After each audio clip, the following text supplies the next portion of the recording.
Welcome my dear students. Class 10th trigonometry. और trigonometry में आज हम रेशियो पढ़ेंगे। बहुत सारे बच्चे परेशान रहते हैं कि ये रेशियो याद कैसे होगा। मत करिए याद। अब आप सोच रहे होंगे सर पागल हो गए, मतलब ये लॉकडाउन का आया सर पागल ही हो गए। नहीं, पागल नहीं हुए हैं, रियल में कह रहा हूँ। याद नहीं करना है, इसको समझ लेना है। देखते हैं कैसे। ठीक है, आप ऐसे रेशियो लिख लीजिए। अगर आपको ये नहीं याद होता है तो आप इसको साइन कॉस टैन यानी सी कोटा को से कॉट, है ना, सी कोटा को से कॉट, सी कोटा को से कॉट, सी कोटा को से कॉट, इस तरह का राइम बना लीजिए। ठीक है, वेरी गुड। और यहाँ पे आपने अपने थीटा यानी एंगल लिख दिए, दैट इज 0, 30, 45, 60, 90।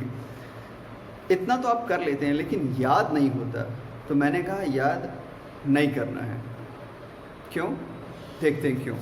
देखिए, दिस इज व्हाट 0 डिग्री। तो साइन में आपको सिर्फ और सिर्फ साइन की वैल्यू को सॉल्व करना है मेरे साथ, और उसके बाद पूरा टेबल अपने आप भर जाएगा। कैसे? ऐसे देखो कैसे। So this is what 0, 1, 2, 3, 4। ये तो आसान है। अब आप कहेंगे सर ये 1, 2, 3, 4 क्यों लिख रहे हैं?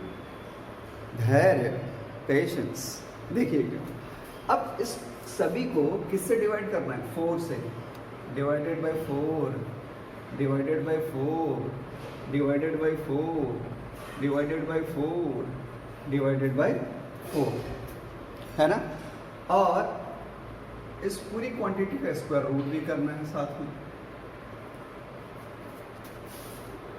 पूरी क्वांटिटी का स्क्वायर रूट भी कर दीजिए। तो ये तो 0 से डिवाइड होगा तो कुछ भी होगा, ये वैल्यू तो आएगी 0, और कोई वैल्यू आ ही नहीं सकती है, यानी ये तो हो गया 0। एंड दिस इज व्हाट 2, तो ये हो जाएगा 1/2 बाई √4 होगा। तो √4 की वैल्यू 2 होती है, ये हो गया 1/2। अब √2 और यहाँ पे है 4, तो 2 1 जा 2, 2 2 जा 4, ठीक है ना। ये क्या हो जाएगा? 1 का तो 1 ही रहेगा, है ना। 1 √1, इसकी वैल्यू 1, और √2 है यानी √2, ये वैल्यू तो यही रहने वाली है। ये है 3/4। डिवाइड होगा तो फ्रैक्शन में आएगा, तो इसको ऐसे ही रहने दीजिए, और इसका रूट कर देंगे तो ये जाएगा √3/2। जादू जादू तेरी नजर, देखा, आपकी नजरों का कमाल है, बस सॉल्व होता जा रहा है ना। तो ये क्या हो गया? √3/2। फाइनली 4 4 ये हो गया 1, ठीक है। तो इसका फाइनल वैल्यू भी हो जाएगा 1। तो आपने देखा, बिना रटे हुए इसको आप याद कर सकते हैं। 0, 1/2, 1/2, √3/2 एंड फाइनली 1। Very good. तो अब आप इसको प्रैक्टिस कर लेंगे, याद कर लेंगे। बोर्ड एग्जामिनेशन में रटने की ज़रूरत फिनिश हो गई। इसको बिल्कुल भी आपको रटना नहीं पड़ेगा। अब ये आपको याद रहेगा, है ना, कैसे सॉल्व हुआ और कौन सी वैल्यूज़ आ गई। Very good. तो आपने इतना काम कर लिया। 0, 1/2, 1/√2, √3/2 और 1। मज़ेदार, मसालेदार, तैयार। अब आप सोच रहे हैं कि केवल साइन का हो गया तो सर इतना उछल क्यों रहे, मतलब खुश क्यों हो रहे हैं? क्योंकि साइन का निकल गया ना, तो बाकी तो निकल जाएगा। कैसे? अब देखिए, कॉस में क्या होगा? साइन 90। इसको जस्ट ये जो 90 है ना, इस वैल्यू को यहाँ पे लिखना शुरू कर दीजिए। यानी कॉस 0 की वैल्यू 1, कॉस 30 की वैल्यू √3/2, ठीक है। कॉस 45 की वैल्यू सेम, √1/2। कॉस 60 की वैल्यू 1/2, और कॉस 90 की वैल्यू 0। है ना जादू। भाई हमने पहला क्वांटिटी फाइंड आउट किया एक बहुत ही आसान तरीके से, 0 1 2 3 4 लिखा, उसको 4 से डिवाइड किया, उसका अंडर रूट लिया, वेरी गुड। अब साइन की वैल्यू निकल गई तो इसको हमने उल्टा लिख दिया यहाँ पे, है ना, अपोजिट में। ये कॉस के रेशियो हो गए, आप टेबल से मिला लो भाई, मैं गारंटी दे रहा हूँ इसमें कहीं कोई प्रॉब्लम नहीं आएगी, है कि नहीं। अब tan की वैल्यू, अब आप सोच रहे होंगे कॉस की वैल्यू आ गई तो tan की कैसे आएगी, बता रहे हैं, धैर्य रखिए। ऊपर और नीचे बस डिवाइड कर दीजिए। अब ये डिवाइड होगा तो ये वैल्यू क्या हो जाएगी, 0, मिला लीजिए, 0 होगी ना, एग्जैक्टली, है ना।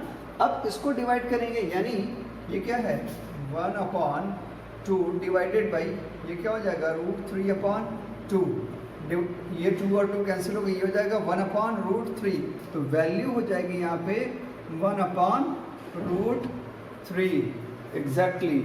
ये डिवाइड होगा तो ये वैल्यू हो जाएगा tan 45 = 1, tan 5 = ठीक है। अब इसको डिवाइड करेंगे तो फिर से डिवाइड हो जाएगा, ये हो जाएगा 3। अब ये नंबर ऊपर 1 है और नीचे 0, 0 से किसी भी नंबर को जब हम डिवाइड करते हैं तो उसकी वैल्यू होती है इनफाइनाइट, क्या, इनफाइनाइट।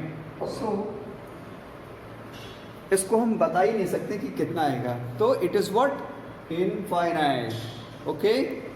सो अब अगर ऊपर के 3 आपने याद कर लिए, प्रॉब्लम खत्म।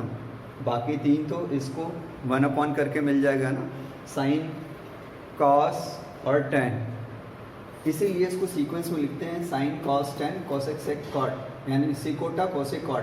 साइन को 1 से जब डिवाइड करेंगे तो हो जाएगा कॉसेक, कॉस को 1 से डिवाइड करेंगे तो हो जाएगा सेक, और tan को जब 1 से डिवाइड करेंगे तो हो जाएगा कॉट, ठीक है। यानी ये साइन है, साइन, इसको डिवाइड कर दीजिए 1 से, है ना।